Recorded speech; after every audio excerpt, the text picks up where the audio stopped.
Hello guys, welcome back to our channel. ഇന്നത്തെ video എന്താണെന്ന് വെച്ചിട്ടുണ്ടെങ്കിൽ ഞങ്ങളുടെ ഫാമിലി ഗെറ്റ് ടുഗെദറാണ്.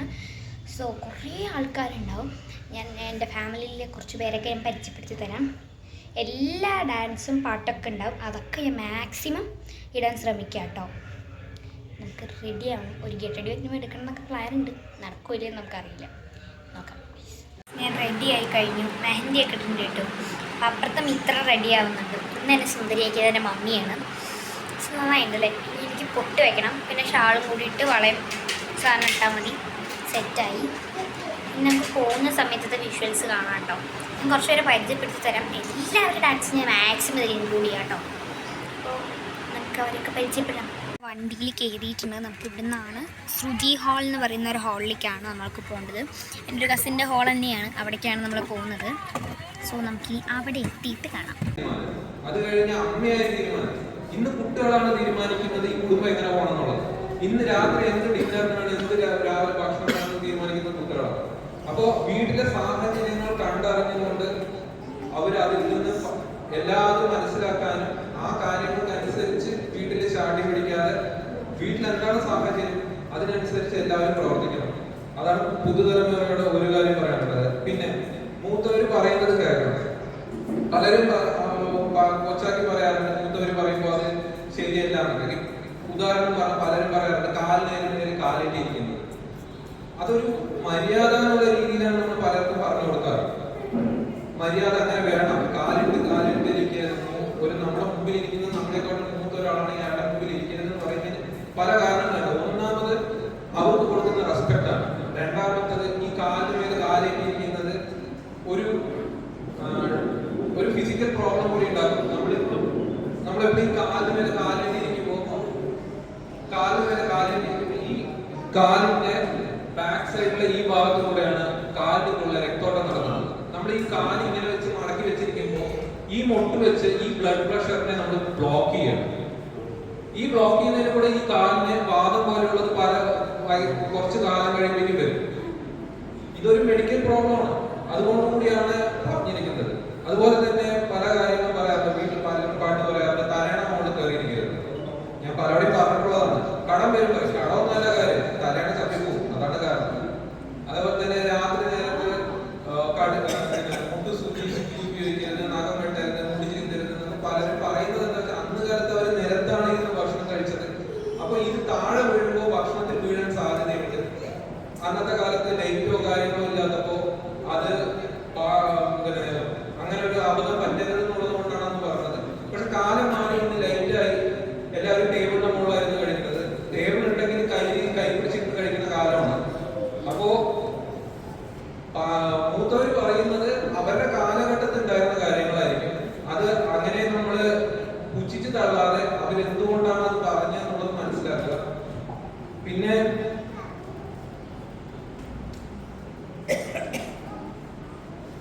പലർക്കും പല അഭിപ്രായ വ്യത്യാസങ്ങളുണ്ടാവും. നമുക്ക് ഇത്രയും കാലം നടന്നുപോയതിൽ ഒരുപാട് പേർക്ക് പല അഭിപ്രായ വ്യത്യാസങ്ങളുണ്ടാവും. ഒരുപാട് പേര് ചിലർക്ക് ദേഷ്യം പ്രവർത്തിച്ചിട്ടുണ്ടാവും, തെറ്റുകൾ ചെയ്തിട്ടുണ്ടാവും. എന്നാണോ നമ്മൾ ഇതെല്ലാം മറന്ന് ഒന്നിച്ച് മുമ്പോട്ട് പോകുന്നത്, അപ്പോൾ മാത്രമേ ആ കുടുംബം എന്നുള്ള ആ ഒരു വാക്കിന് അർത്ഥമായിട്ട് എല്ലാവരും ഒന്നിച്ച് നിൽക്കാൻ പറ്റുള്ളൂ. പലർക്കും പല അഭിപ്രായ വ്യത്യാസങ്ങളുണ്ടാവും, ദേഷ്യം ഉണ്ടാവും, പല തെറ്റിദ്ധാരണകളുണ്ടാവും.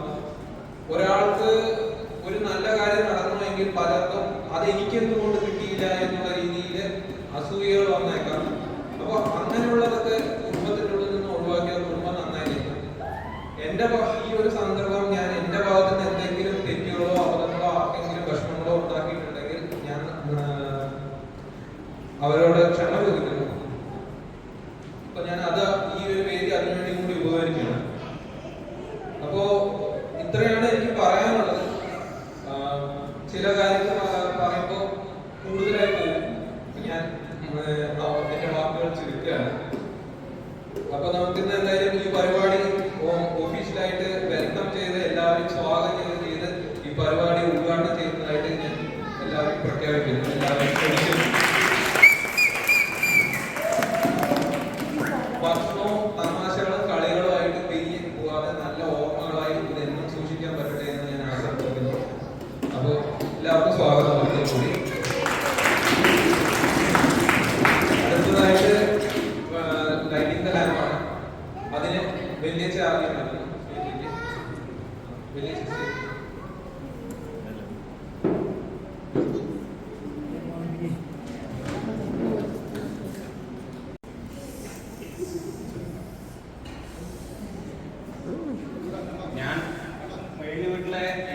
എന്തൊരു മകനായിരുന്നെങ്കിലും എനിക്ക് 2 അച്ഛനും 2 അമ്മയൊക്കെ ഉണ്ടായിരുന്നു. എനിക്ക് അപ്പൊ ഗൈസ് ഇപ്പൊ പ്രസംഗിക്കാൻ പോകുന്നത് ഡാഡിയാണ് കേട്ടോ. ഡാഡിയാണ്. എത്ര വീടുണ്ട്, എത്ര അമ്മയുണ്ട്, അച്ഛനുണ്ടെന്നൊന്നും അറിയില്ല. പക്ഷെ എല്ലാവരും എന്നെ നോക്കിയിട്ടുണ്ട്, എല്ലാ കാര്യങ്ങളും ചെയ്തിട്ടുണ്ട്. ചെറുപ്പത്തിലാണെങ്കിലും എനിക്കൊരു കുറവും ഉണ്ടായതായിട്ട് എനിക്ക് ഫീൽ ചെയ്തിട്ടില്ല. അതുകൊണ്ട് അച്ഛൻ, അമ്മ, വലിയമ്മ, വലിയച്ഛൻ, അമ്മാവൻ, അമ്മായി എല്ലാവരും ഉണ്ടായിരുന്നു. അപ്പൊ നമുക്ക് ഒരു ഫാമിലി പറഞ്ഞാൽ ഇങ്ങനെ ഇരിക്കണം. അപ്പോൾ ആരും ഒരു ഇതും പറയാതെ നമ്മൾ നോക്കുക. ഏത് വീട്ടിലാണെങ്കിലും ഇപ്പോഴത്തെ കാലഘട്ടത്തിൽ നമുക്ക് അനിയന്റെ മക്കളെ പോലും ചീത്ത പറയാൻ പറ്റില്ല. പക്ഷെ ആ കാലഘട്ടത്തിൽ കുമാരമ്മ വന്നു പറഞ്ഞാൽ നമ്മൾ പുറത്തിറങ്ങില്ല. അത്രയും പേടിയും കാര്യങ്ങളൊക്കെ ആയിരുന്നു.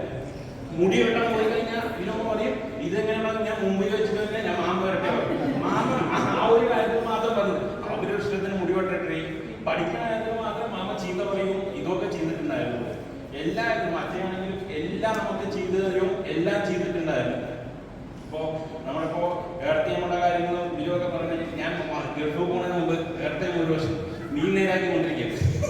അപ്പോൾ ഏടത്തേമോട് ഞാൻ എന്താ ഏടത്തേമ ഇങ്ങനെ മീൻ നാറുന്നല്ലോ എന്നൊക്കെ ചോദിച്ചു.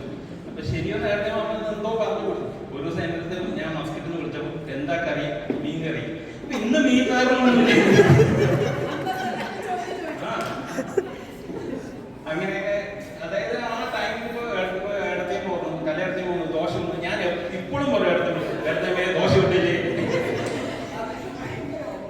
ആ ദിവസങ്ങളിൽ ആ റൂമില് എന്തൊക്കെ ചെയ്തു പോകുന്നു. നമ്മള് കളിക്കുന്നേ ഒരു അതായത് ഈ അട്ടിക്കിട്ട് കിടക്കില്ലേ, ഒരാളിങ്ങനെ ചെരുവിന് കിടക്കും, ഒരാൾ ചെരുവിന് എന്നെക്കാളും വീഴും, അത് വിനുവിന്റെ മേലെ വീഴും, വിനുവിന് താഴെ കിടക്കുന്നത്. അത്രയും എൻജോയ്മെന്റ് ആയിരുന്നു ആ ടൈമുകളിൽ. ഇപ്പൊ ക്രിക്കറ്റ് കളിക്കാൻ പോകുമ്പോൾ അല്ലെങ്കിൽ കൂടുതൽ ഞാൻ ഡിസ്ട്രിക്ട് ടീമൊക്കെ കളിക്കാൻ പോകുമ്പോൾ എനിക്ക് പാഡിലാണെങ്കിൽ ഒരു പ്രാവശ്യം ഗൾഫിൽ നിന്ന് വന്നപ്പോൾ വിജോട്ട് ആ ടൈമിൽ വന്നില്ല. വിജോട്ട് എനിക്ക് ആ പാഡും ഇതും എല്ലാം മേടിച്ചു തന്നത്. അപ്പൊ ഇങ്ങനെ നമ്മളിങ്ങനെ എല്ലാവരും നമുക്ക് ഒരാൾക്കും ആർക്കും വേണമെങ്കിൽ എന്തും പറയാം. നമ്മൾ എന്ത് ആവശ്യമുണ്ടെങ്കിലും എന്ത് ഇപ്പൊ വീട് പറഞ്ഞു നമ്മൾ എൻ്റെ അച്ഛൻ വയ്യാതായിട്ടുള്ള ശരിക്കും നമുക്ക് ആ ടൈമിൽ എന്താ ചെയ്യേണ്ടതെന്ന് അറിയില്ല. അപ്പൊ നമ്മളൊന്നും ഒരാൾക്ക് ചോദിക്കുന്നില്ല. പക്ഷെ എല്ലാവരുടെയും എല്ലാവരും പേരും എന്താ ദാസ അല്ലെങ്കിൽ എന്താ വിനോദം പറഞ്ഞിട്ട് തരികയാണ്. അപ്പോൾ ഇങ്ങനെ ഒരു കൂട്ടായ്മ ഉണ്ടാവുമ്പോഴേ അല്ലെങ്കിൽ എല്ലാവരും അങ്ങോട്ടും കാര്യങ്ങൾ പറയാം. അല്ലാതെ ഇപ്പോൾ ഞാൻ എന്തെങ്കിലും പറഞ്ഞു അങ്ങോട്ടും മുഖം മറിച്ച് നടക്കുക അതൊന്നും ചെയ്യാൻ പാടില്ല. എന്ന കാര്യം പറഞ്ഞു ഞാൻ അപ്പത്തോടെ കഴിഞ്ഞു. ഇതിപ്പോ അങ്ങനെ ഒരു ഇതാവും. ഇതിപ്പോ ഇത്രയും ഇതാവും. വെറുതെ നമ്മളൊരു ഗ്രൂപ്പിലൊരു കാര്യം പറയുന്നുള്ളൂ കുടുംബത്തിൽ വന്നാൽ. അപ്പൊ എന്തൊക്കെ ഓപ്ഷൻസ് ആണ് വരുന്നത്. അപ്പൊ അതുകൊണ്ട് എല്ലാവരും കൂടെ ചെയ്തതുകൊണ്ടാണ് നമുക്ക് ഇതുവരെ എത്താൻ പറ്റിയത്.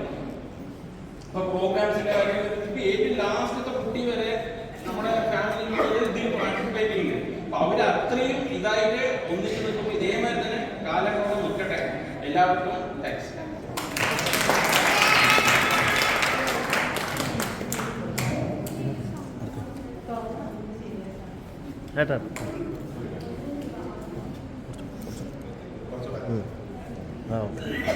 വളരെ നല്ലൊരു ഈവനിങ്ങാണ്. വളരെ ആഗ്രഹിച്ചൊരു ദിവസമാണ്. അപ്പോൾ എൻ്റെ ഓർമ്മ എന്ന് പറഞ്ഞാൽ 1990 കാലഘട്ടങ്ങളിലാണ്. ഈ കുടുംബസംഗമം എന്നൊക്കെ പറഞ്ഞാൽ എന്ന് നിങ്ങളുടെ ഒരു സംഗമം വീട്ടിനകത്താണ് എല്ലാവരും ഉള്ളത്. കറണ്ട് പോയി കഴിഞ്ഞാൽ ഞങ്ങൾ എല്ലാവരും കൂടെ ചാടി വരും. കറണ്ട് പോയി മധുര ചാടി വരും. അവിടെ ശരി സത്യം കുട്ടി മധുരണ്ടായിരുന്നു. അവിടെ നിന്ന് ഈ ഷാജ വിനോദ എല്ലാവരും വരും. ഈ സംഘം എന്ന് പറയുന്നത് ഇതിന് മുന്നേ 90 കാലഘട്ടങ്ങളിൽ ഡെയിലി ഞങ്ങളുടെ വീട്ടിൽ നടന്ന പരിപാടിയാണ്. പിന്നെ എന്തെങ്കിലും ഒരു കാര്യം വലിയച്ഛ അച്ഛ എല്ലാവരും കൂടെ കൂട്ടായിട്ട് സംസാരിക്കും. ഞങ്ങൾ കുട്ടികൾ വളർന്ന് കളിച്ചുകൊണ്ടിരിക്കുന്നു. കളിക്കുന്ന കാര്യം പറഞ്ഞു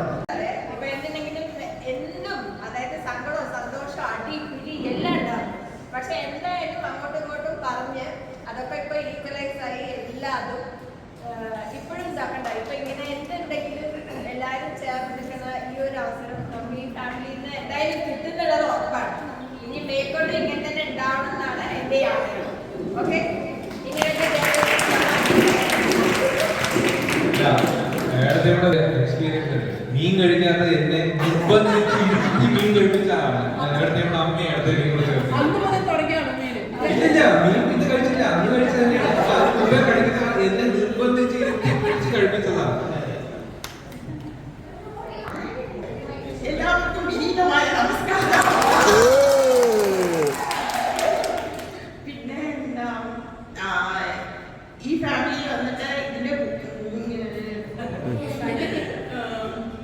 ഈ ഒത്തൊരുമയാണ് ഞങ്ങൾക്ക് വന്നിട്ട് ഒരു റിലാക്സ്. അതായത് ഞങ്ങൾ പൊള്ളാച്ചിയിൽ നിന്ന് ഫ്രൈഡേ ഈവനിങ് ആയ അദ്ദേഹത്തിലേക്ക് വരുന്നതേ വന്നിട്ട് ഇവരോട് കൂടെ സംസാരിച്ച് ഇരിക്കുന്ന ആ സമയം മനുവായാലും ഞാനായാലും ചിന്തുവായാലും ഞങ്ങളുടെ അവിടെ തനിയിരുന്ന ആ ഒരു ഫീൽ ഇവിടെ വന്നു കഴിഞ്ഞാൽ മാറും. എന്തൊരു ടെൻഷനും കാര്യങ്ങളും ഉണ്ടെങ്കിൽ ആ 2 ദിവസം ഇവരുടെ കൂടെ ഇരുന്ന് ചിരിച്ച് കളിച്ച് സംസാരിക്കുന്ന ആ ടൈമിൽ നമ്മുടെ എല്ലാ ടെൻഷനും മാറും. അവിടെ പോയി കഴിഞ്ഞാൽ പിന്നെ നമുക്ക് തോന്നും നമ്മൾ ഒറ്റയായിരുന്നുള്ളത്. അതുകൊണ്ട് എത്രയും പെട്ടെന്ന് ഞങ്ങൾക്ക് നാട്ടിൽ വന്ന് നിങ്ങളുടെ കൂടെ സെറ്റിൽ ആവണമെന്നാണ് ഞങ്ങൾ ഇപ്പോൾ ആഗ്രഹിക്കുന്നത്. വരുന്ന സമയത്ത് എന്നെ പെണ്ണ് കാണാൻ വന്നത് ഇവിടുത്തെ അമ്മത്തരികളായിരുന്നു. അതായത് ശ്രീകുട്ടൻ, ശബരി, വിനോദാസൻ. ഞാനാകെ പേടിച്ചു. ഇതൊരു ആൺകുട്ടിയാണ് വീട്ടിലേക്കാണ് ഞാൻ പോകുന്നത്. പക്ഷെ അവരൊക്കെ എന്റെ നല്ല അന്യന്മാരായിരുന്നു. നന്നായി അവരോടൊപ്പം ഞാൻ സ്നേഹിച്ചു. എനിക്കാണ് ദോശ ചുടാൻ മാത്രമേ അറിയുള്ളൂ. അപ്പൊ ദാസ പറയും രാവിലെ എനിക്ക് ഇടത്തേമ്മ ദോശ ചുടാൻ തുടങ്ങി. ഇത്രയും പേർക്ക് ഞാൻ ദോശ ഉണ്ടാക്കി കൊടുത്തിട്ട് വേറെ പണിയൊന്നും എനിക്ക് അറിയില്ലായിരുന്നു. ഞാൻ വന്നത് ഈ വീട്ടിൽ ഈ വീട്ടിലായിരുന്നു. പക്ഷെ അവിടെ ഞങ്ങൾക്ക് ഒരു ബെഡ്റൂം ഉണ്ടായിരുന്നു. പിന്നെ ഒരു ഓഫീസ് റൂം ഉണ്ടായിരുന്നു. ആ ഒരു ബെഡ്റൂമില് എന്റെ ഈ 2 അനിയന്മാരും ഞാനും എന്താ മനോട്ട എല്ലാവരും ഡ്രസ്സും വെച്ച് ഞങ്ങൾ അങ്ങനെ ഒരേ ഒരു ബെഡ്റൂമിൽ എല്ലാവരും കൂടിയിട്ട് ഉപയോഗിച്ച് അത്രയും സ്നേഹത്തോടു കൂടി കഴിഞ്ഞിട്ടുണ്ടായിരുന്നു. ഇപ്പൊ എല്ലാ സൗകര്യങ്ങളും എല്ലാവർക്കും ഉണ്ട്. പക്ഷെ ആ ഒരു കൂട്ടായ്മ വന്ന് നമ്മുടെ അഡ്ജസ്റ്റ്മെന്റിലൂടെ നല്ല സ്നേഹം. അപ്പൊ ആ സമയത്ത് നമുക്കതൊരു ഇതായി തോന്നിയിട്ടില്ല. കാരണം എന്റെ അമ്മയായാലും എല്ലാവരും അമ്മ എല്ലാവരും നല്ല സ്നേഹിക്കുന്നവരായിരുന്നു. അതുകൊണ്ട് നമുക്കതൊരു ബുദ്ധിമുട്ടായി തോന്നിയിട്ടില്ല. അത് എനിക്ക് ഏറ്റവും വലിയ സന്തോഷമാണ്. ഒന്ന് ശ്രീധരൻ, ഒന്ന് എന്റെ പ്രിയ മരുമകൻ ശിവു, 2 വാക്ക് സംസാരിക്കാം. നമസ്കാരം. ഇതുപോലുള്ളൊരു കുടുംബത്തിൽ പങ്കെടുക്കാൻ സാധിച്ചു വളരെ സന്തോഷമുണ്ട്. പല ഭാഗങ്ങൾ ഇതുപോലെ നമ്മൾ കേട്ടിട്ടുണ്ട്. നല്ലത് ഇതുവരെ പങ്കെടുത്തില്ല. അതുപോലെ ഒരു പ്രോഗ്രാമുണ്ട്. അതിവിടെ എല്ലാവരും കൂടി അറേഞ്ച് ചെയ്തതിന് വളരെയധികം നന്ദി. അത്രയും മാത്രം പറയാനുള്ളൂ. അതുപോലെ വീണ്ടും നടന്നു പോട്ടെ എല്ലാ വർഷവും. എല്ലാവർക്കും നന്ദി. അച്ഛൻ 97 വന്നപ്പോൾ ഞാൻ 2024 വന്നു. അച്ഛൻ ആദ്യം വന്നപ്പോൾ ഞാൻ 37 അവസാനമായിട്ട് വന്ന ആളാണ്. അടുത്ത സംഗമത്തിൽ ഇനി പുതിയ ആളുണ്ടാവും വിചാരിക്കില്ല. അപ്പൊ ഞാൻ വീട് പള്ളിക്കോടാണ്. പള്ളിക്കോടിന്റെ അടുത്ത് തന്നെയാണ്. അപ്പൊ ഇങ്ങനെ ആദ്യത്തെ തന്നെയാണ് പറഞ്ഞപ്പോൾ 30 പേര് പറഞ്ഞപ്പോൾ എല്ലാവരും പറഞ്ഞു. ഞങ്ങൾ വീട്ടിൽ നിന്ന് പുറത്തിറങ്ങിയപ്പോ കല്യാണമായില്ലേ ആരടുത്തും പറഞ്ഞിട്ടില്ല. എല്ലാവരും അന്വേഷിച്ച് മുത്തശ്ശനെ എല്ലാവരും കല്യാണത്തോടെ എല്ലാവർക്കും അറിയാം. ഞങ്ങൾ പറയാൻ തന്നെ എല്ലാവരും അറിഞ്ഞു കല്യാണം. ഇതേപോലെ ഈ സംഘടനയിൽ നടക്കട്ടെ. സന്തോഷം.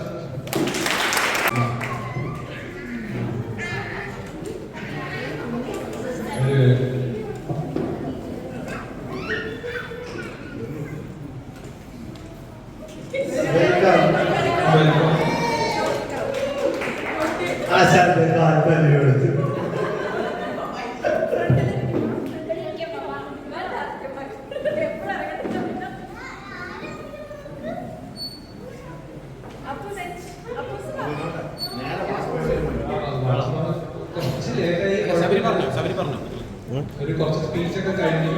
തീർച്ചയായിട്ടും നല്ലൊരു തന്നെയാണ് ശബരി.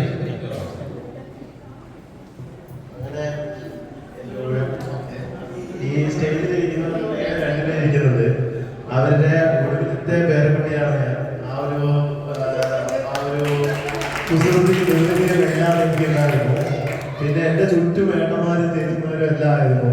അതുകൊണ്ട് ഒരു എല്ലാത്തിലും ഒരു രാവണ എനിക്ക് എല്ലാത്തിനും കിട്ടിയിട്ടായിരുന്നു. എൻ്റെ പേര് ശബരി എന്നുള്ളത് കുറെ കാലത്തിന് വരെ ആർക്കും തന്നെ അറിയില്ലായിരുന്നു. എല്ലാവരും ശംഭു ശംഭു ശംഭു ശംഭു എന്ന് വിളിച്ചിരിക്കുകയായിരുന്നു. സോ അത് തന്നൊരു സ്നേഹം വളരെ വലുതാണ്. കാരണം എനിക്ക് പറഞ്ഞാൽ ഓർമ്മ എന്ന് പറഞ്ഞാൽ ഇവര് വീട്ടിൽ കളിക്കുന്നതും നമ്മൾ ഈ ഏട്ടന്മാർ ഈ രാത്രി ഏഷ്യാനെറ്റ് പ്ലസിൽ പാട്ട് കോമഡിയൊക്കെ ഉണ്ടാവും. അപ്പൊ ആ വീട്ടിൽ പറഞ്ഞതുപോലെ രാത്രി കാലങ്ങളിൽ ആ കോമഡിയൊക്കെ കഴിഞ്ഞ് 10-12 ആവും എല്ലാവരും കിടക്കാൻ. അപ്പൊ എല്ലാവരും എന്നിട്ട് ആ മുമ്പിലെ കോലായിരുന്ന ടിവിയിലാണ് അതെല്ലാം കാണുന്നത്. സോ അതൊക്കെയാണ് എൻ്റെ ഓർമ്മകൾ. ഇവർക്ക് വീണ്ടും കുറെ ഓർമ്മകൾ ഉണ്ടാവും. അപ്പോ എല്ലാം കൊണ്ടും ആ ഒരു ഏട്ടന്മാരും ചേച്ചിമാരും ഉള്ള ഒരു സ്നേഹം എനിക്ക് നല്ലോണം കിട്ടിയിട്ടുണ്ട്. ഇപ്പോഴത്തെ കുട്ടികളോട് എനിക്ക് അസൂയ പറയാൻ കാരണം ഞാൻ അത്രയും മഷ്റൂം ക്ലൗഡ് പോലെ എന്നെ എല്ലാവരും സംരക്ഷിച്ചിട്ടുണ്ട്. അപ്പോ എനിക്ക് പറയുന്നത് നമ്മൾ ഇനി അടുത്ത പോലെ ഇതേമാതിരി കുടുംബസംഘങ്ങൾ ഉണ്ടാവട്ടെ, പുതിയ പ്രോഗ്രാം വരട്ടെ, പുതിയ ആൾക്കാർ വരട്ടെ, എല്ലാവരെയും സ്വാഗതം ചെയ്തുകൊണ്ട് ഞാൻ നിർത്തുന്നു. ഇനി നമുക്കെന്താ വെച്ച് കഴിഞ്ഞാൽ ഒരു എന്താ പറയാ ഒന്ന് റിവേഴ്സ് പോവാണ്. രണ്ടാമത്തെ എന്ന് പറഞ്ഞു കഴിഞ്ഞാല് നമുക്കൊരു 4:30 നല്ല 4:30 അതിന്റെ ഇടയിൽ പോയി കളിക്കാനോ ഞങ്ങൾ കളിച്ച പോലെ വൈകുന്നേരങ്ങളിൽ കറണ്ട് പോകുമ്പോൾ ശ്രീകുട്ടനാണെന്ന് ആദ്യം വരും. കറണ്ട് പോയി കളിക്കാനായിരുന്നു മനോജേട്ട ആയിക്കോട്ടെ, ഞങ്ങൾ ഇഷ്ടം പോലെ അന്താക്ഷരിയായിട്ടും ആ ഒരു തറവാട്ടിന്റെ ആ ഓരത്തുള്ള തെറ്റിലും അതൊക്കെ ഒരു ഓർമ്മയാണ്. വളരെ സന്തോഷമാണ് എല്ലാവരും ഇതുപോലെ കാണാൻ പറ്റിയാലും എനിക്ക് പങ്കെടുക്കാൻ പറ്റിയും വളരെ സന്തോഷമാണ്. Thank you. എന്നും ഇതുപോലെ എല്ലാവരും ഇതുപോലെ തന്നെ ഇരിക്കട്ടെ. ജന്മം കഴിഞ്ഞാൽ എല്ലാവർക്കും സന്തോഷം കിട്ടുന്ന കുറച്ച് ദിവസങ്ങൾ നമുക്ക് ഉണ്ടാവുള്ളൂ. എല്ലാവരും എത്ര കാലം അറിയുന്നു. ഈ കുറച്ച് സന്തോഷമുള്ള സമയം ഇങ്ങനെ ഒരിക്കലും സംഘാടകരോടും അങ്ങനെ ഒരു തീരുമാനം എടുത്ത എല്ലാവരോടും ഈ അവസരത്തിൽ നന്ദി അറിയിക്കുന്നു. വൈകിട്ടാണെങ്കിലും എല്ലാവരും എത്തിച്ചേർന്നതിൽ വളരെയധികം സന്തോഷമാണ്.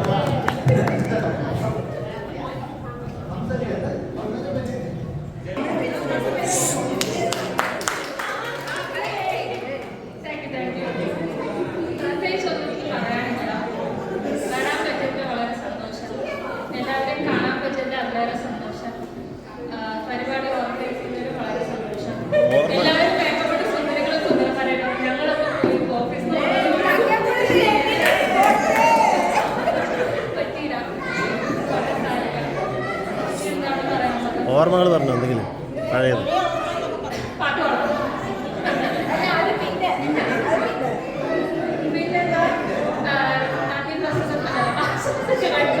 അതല്ല,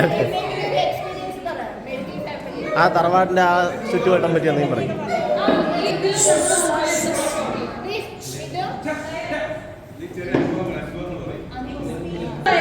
ആ അതിന് ഞാനും അതിന് പറഞ്ഞു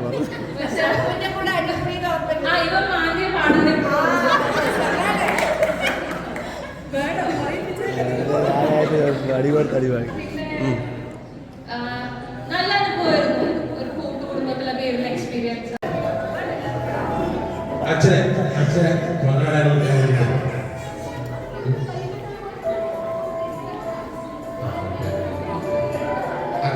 പൊന്നാടാനിരിക്കാൻ വേണ്ടിയിട്ട്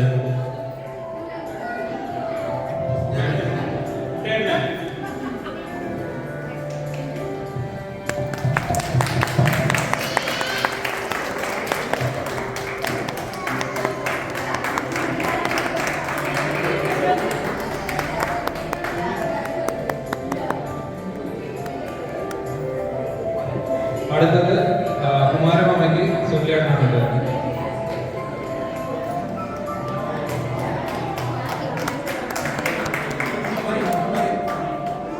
അമ്മായി അമ്മായി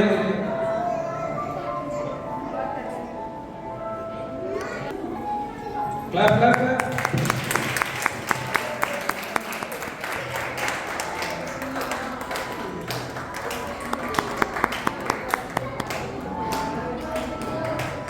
അടുത്തത് വിമലിന്റെ വിജോട്ട.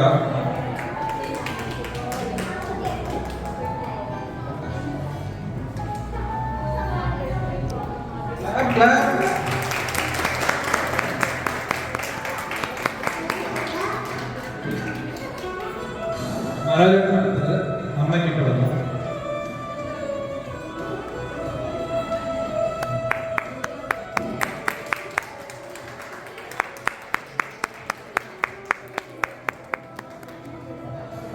ഗോപിയുടെ ചെന്നല്ലോ.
അമ്മായി അമ്മായി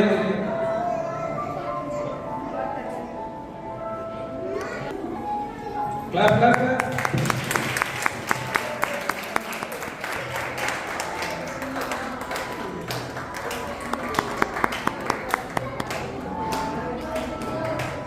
അടുത്തത് വിമല രവിക്ക് വിജോട്ട.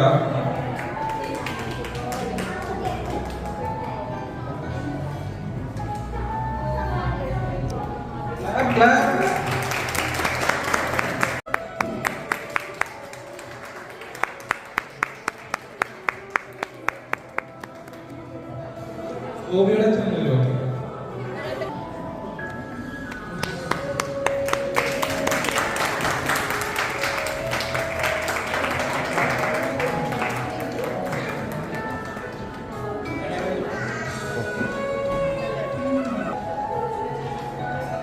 അപ്പോൾ ഗൈസ് കസിൻസിനെ ഒന്നും ഇതിൽ ഇൻട്രൊഡ്യൂസ് ചെയ്യാൻ പറ്റിയില്ല, ഡാൻസൊന്നും ഇതിൽ ഇടാനേ പറ്റിയിട്ടില്ല. സോ അപ്പോൾ അതൊക്കെ ഞാൻ വേറെ വ്ളോഗായിട്ട് അപ്ലോഡ് ചെയ്യാം കേട്ടോ. എനിക്ക് ഇടാൻ പറ്റാത്തതുകൊണ്ടാണ്, അതായത് ഇതിലെല്ലാം കൂടി ഇട്ടതിന് അത്ര രസം ഉണ്ടാവില്ല പറഞ്ഞിട്ടാണ് കേട്ടോ. അപ്പോൾ അത് വേറെ വീഡിയോസായിട്ട് ഞാൻ അപ്ലോഡ് ചെയ്യാമേ.